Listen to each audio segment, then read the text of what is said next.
parler ce matin de l'expérience qui m'a concerné concernant le baptême du Saint-Esprit. En fait, pendant une année, j'ai accompagné mon père à l'église et là, j'ai pu côtoyer des hommes, des femmes qui manifestaient une force et un témoignage extraordinaire.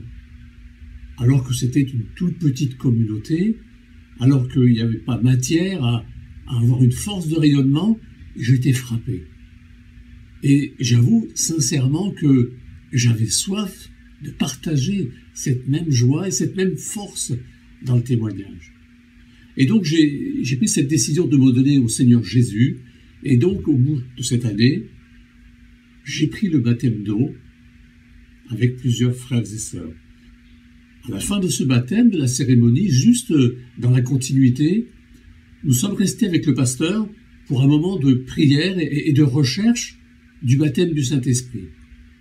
Et pendant cette phase où l'émotion s'est mêlée avec la louange, avec l'adoration, je me suis senti être porté comme dans une phase d'extase, où je louais, j'adorais Dieu de manière non improvisée, totalement nouvelle. Et j'ai pu m'exprimer ainsi par le parler en langue. J'ai loué le Seigneur, je suis rentré dans sa communion très forte, très intense.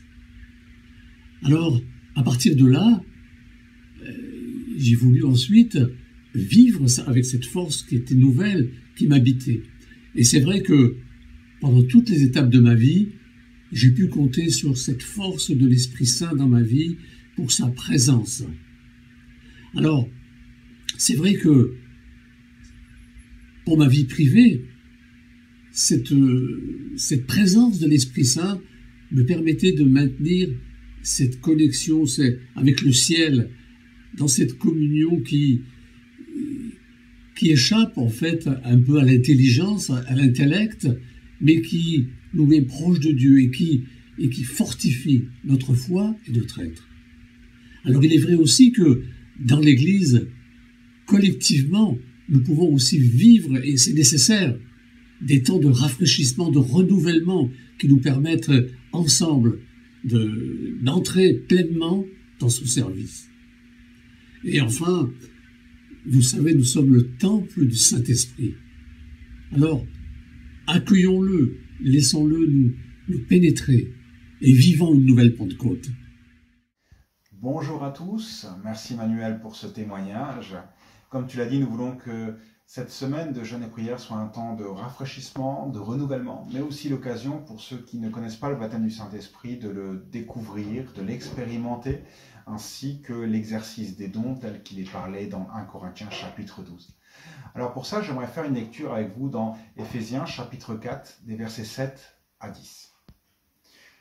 Verset 7 nous dit ceci. « Mais à chacun de nous, la grâce a été donnée selon la mesure du don de Christ. C'est pourquoi il est dit, étant monté dans les hauteurs, il a emmené des captifs, et il a fait des dons aux hommes. Or, que signifie il est monté, sinon qu'il est aussi descendu dans les régions inférieures de la terre? Celui qui est descendu, c'est le même qui est monté au-dessus de tous les cieux, afin de remplir toutes choses. » Alors, vous l'aurez peut-être compris, le verset sur lequel je veux m'arrêter, c'est en fait le verset 8. Je le relis avec vous.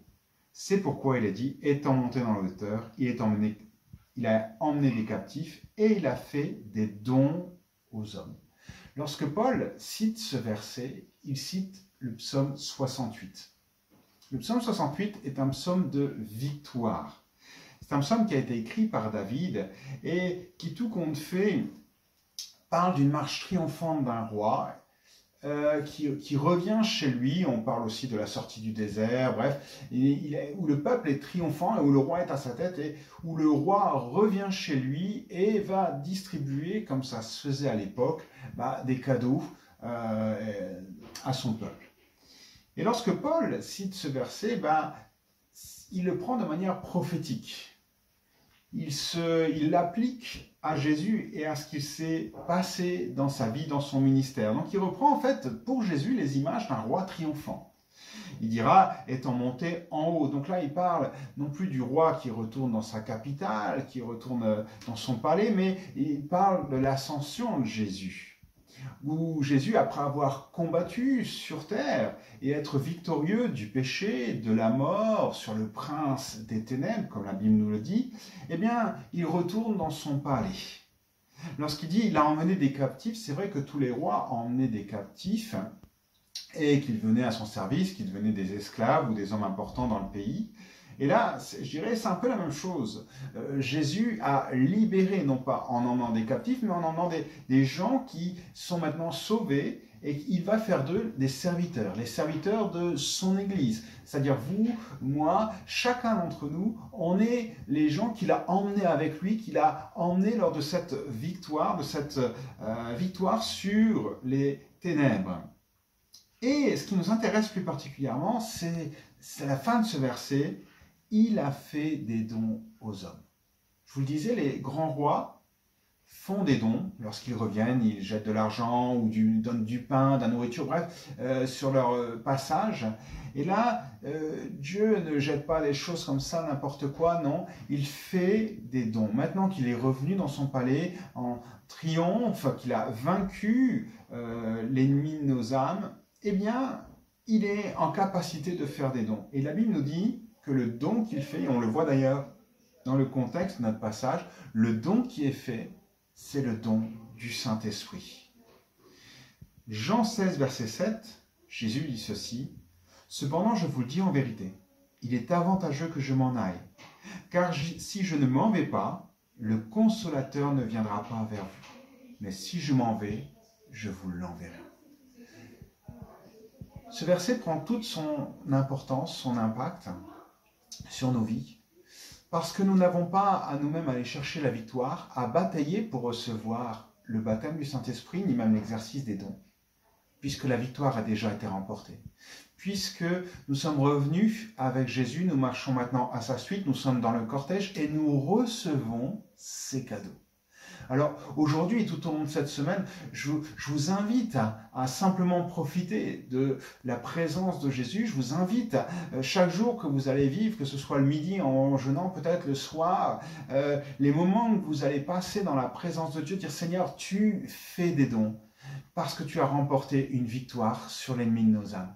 Et je veux recevoir ces dons. Si tu n'as pas encore été ou connu l'expérience du baptême du Saint-Esprit, je t'invite à le réclamer. C'est un don que Dieu veut te donner. Si tu n'as pas encore reçu certains dons et que tu y aspires fortement, là aussi, je t'invite à les réclamer auprès de Dieu. Dire, Seigneur, moi, je veux les recevoir. Tu ne les reçois pas par tes capacités, puisque c'est un don, ça t'est donné. Non, tu les reçois parce que lui a remporté la victoire et que maintenant, il a la possibilité de nous les donner.